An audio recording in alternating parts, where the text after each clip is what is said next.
Welcome to Sib Spot. Today's Reddit stories are from IdontWorkHereLady. Story 1 is posted by u/deleted, and I'm not sure if that actually means that their name was deleted or they actually named themselves deleted. But it's got brackets around it, so I think maybe their name was inappropriate and it got removed. Dressed inappropriately for a job I don't have. Last weekend it was very warm for this part of the country. I was wearing a tank top and some jean shorts, so I had a lot of skin showing. Nothing indecent though, just bare arms and legs, and I might have had some cleavage showing. My husband and I were going to have a barbecue for some friends of his, so I went down to the grocery store to pick up a few final items. While I'm looking at the beans, trying to decide how much we need, I feel a tap on my shoulder. I turn around and come face to face with an older lady who was definitely overdressed for the weather. I ask politely, "May I help you?" And she replies, "Don't you think you're dressed inappropriately for this job?" I was confused, and so I replied, "Well, yes, but I'm not at my job right now. I work in a hospital as a lab technician." She scoffed and said, "Well, we'll see what Dave has to say about this." Dave is apparently the manager and a friend of hers, so she races off to find him, and I'm just looking at beans, still trying to figure out how much we need. Just as I put a couple cans into my basket, the lady comes down the aisle with who I assume is Dave, wearing a manager-type apron. She's pointing at me and saying, "Do you let your employees wear things like that? It's shameful." Dave looks at me, starts to look at me like he knows me, then shakes his head and tells the lady she doesn't work here. The lady looks at me and tells Dave, "Of course she works here.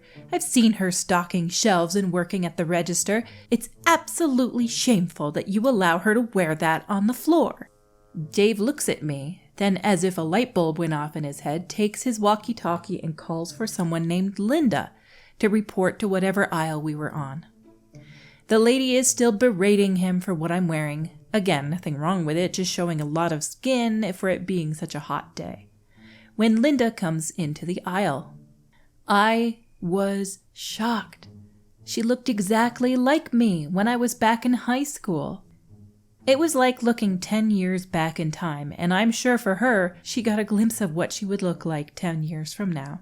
Linda walks up for us, asking what's up, and the lady quietly says, "My mistake," and starts to walk back down the aisle. But she has to get a last jab in, so she turns around and tells me, "Do you actually go out in public like that? That's just wrong, tempting men with your nearly naked body." I'm married, by the way. The only man I have to tempt is my husband, and that's not hard to do. Dave had me and Linda pose together for a picture. He was also astonished at how close we looked to each other. They say everyone in the world has a doppelganger. I still remember that I had a teacher in high school that I was really fond of. She was really nice. She also lived a couple houses down from me when I was growing up. Then I went to this band get-together during the summertime. There was a girl there that played violin, and she looked exactly like a younger version of my teacher from high school. I couldn't stop staring at her because it was just so similar. It was her doppelganger, I swear. Down in the comments, everybody's assuming this kind of happened in the South because some people dress more conservatively than others. Down in the comments by Tulip Kitty. "Bless your heart is kind of impotent here with the, I dress like this just to annoy old, jealous prudes like you, ma'am. You're going all out aggressive, then going into a passive aggressive statement. It doesn't work that well. I think these people are trying to teach you how to get one up on old ladies in the South." Now, if you want to go for damn it, you have to go full butthole Southern. "I'm so glad that you're concerned with what I'm wearing. That's sweet of you. Bless your heart." Basically, that's South for mind your own business, B-word, go F yourself. The basic idea here is that you phrase things in a way people can't get really mad at you without looking like a supreme butthole. Under that by Mr. Moore. Full damage is this. "I hope that I have the bravery to pass on this kind of selfless wisdom when I get older. Bless your heart." Her perm would spontaneously combust. Our next story is by Melbourne. No, I cannot go behind the bar and grab you a bottle of rosé. I'm here to collect plates. So at most events, caterers and the bar staff are separately hired. This was the case at this wedding out in an unfamiliar venue, and the company I worked for set up the kitchen nowhere near the bar. Bar staff wear white shirts, name tags, and black trousers. We all wear black. This wedding had been going on for a very long time, and everyone was very drunk.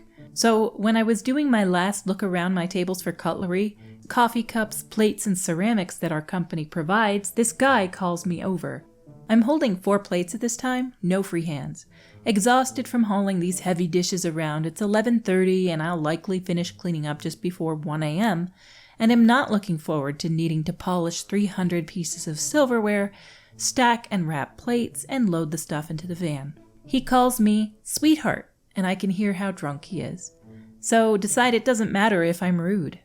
He tells me he would love it if I could grab a bottle of rosé for the table. I tell him semi-politely that I can't and start passing by the table when another guy grabs at me, misses but manages to make me slip a plate out of my arms. It didn't break, but it made a mess with the leftovers on the floor, which now I have to then take the plates to a drop-off station and come back to clean up. He leans back in his chair and tells me to just grab a bottle because it's an open bar. Again, I tell him I cannot go behind the bar as I don't work there. At this point, we have been passed by an actual member of the bar staff, but they don't usually deliver bottles to the tables to discourage people getting too drunk, like this guy. I tell him to get it himself and head off with 1 plate since someone else took all of my others. Minutes later, I hear this guy at the entrance to the kitchen. We go in one way and out the other so we don't bump into each other with full hands. He's pushing on the shut door as I polish away, calling me a B-word because the other girl grabbed me a bottle when I went up. Yes, because she's bar staff. Common sense doesn't apply to people when they're completely drunk or inebriated.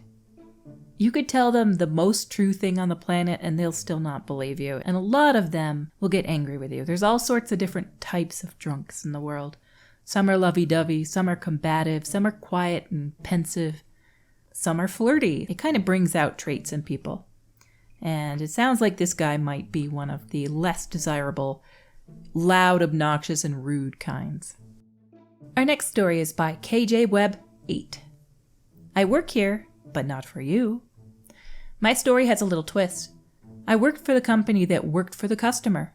I drove a truck for a for-hire construction company. We had very few customers of our own, but we were hired by larger companies for their jobs. We did mostly dump truck work, but also pulled some mix-on-site trailers for one company. This is where my story occurred. I started out by just pulling their trailers. They would send one of their employees to run the trailer at the job sites. As they got more business, they added more trailers, but not more employees. Soon they had 6 trailers with 2 employees running around the city trying to keep up with us. They finally asked if we could run the trailers for an extra fee. It was worth our while, so we agreed.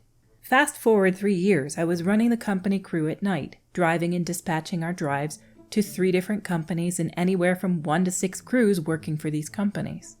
While I got along with most of these crews, a couple of their foremen couldn't grasp the concept that I could only send drivers according to the schedule I was given, and had very little flexibility for changing it if they had problems.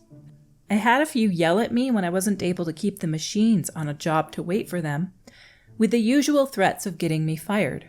I would just shrug, point to the ABC company name on the machine, and XYZ Incorporated name on our trucks.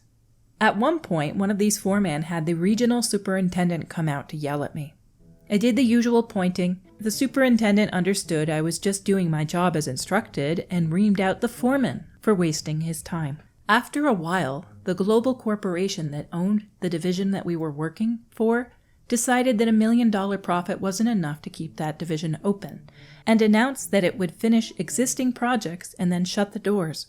This led to both the foreman that disliked me to come up to me for the following conversation.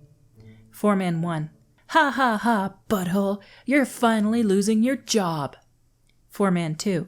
Don't bother applying here, we'll make sure you don't get hired. Me, faking puzzlement. What do you mean I'm losing my job? Foreman 1. ABC is shutting its doors. You're done. Me, laughing. I've been telling you two idiots for over 2 years I don't work for them.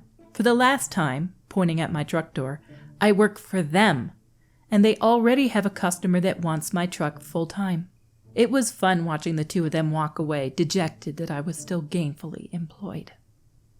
This whole situation could probably have been avoided if you just told them you worked for them instead of pointing at ABC Machine and XYZ Company on your truck. I don't know.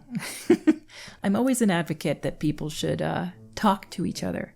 I don't work for that company. I work for a company that provides the trailers and trucks for that company. But we run a completely different business.